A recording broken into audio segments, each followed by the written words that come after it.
Salam sejahtera, satu artikel saya dapat daripada Obbolan.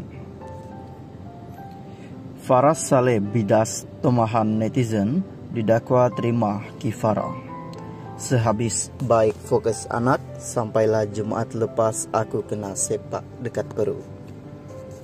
Isteri kepada pelawak Syuk Sahar iaitu Farah Saleh bertindak membidas komen-komen warganet yang mendakwa apa yang terjadi adalah kifara untuknya.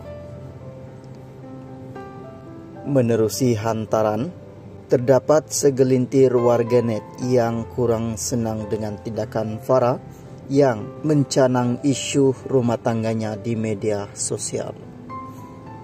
Tidak berdiam diri, Farah kemudian mempertahankan diri serta menyatakan bahawa dia tidak mampu lagi bertahan selain mendakwa perut disepak.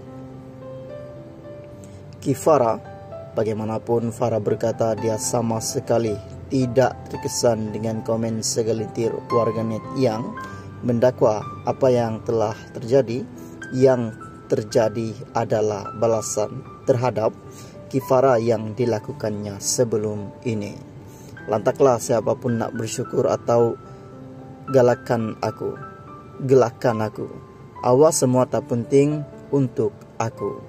Terdahulu, menerusi hantaran di Instagram story, Farah meluahkan rasa bingangnya terhadap Syuk yang didakwa telah mengabaikan tanggungjawab.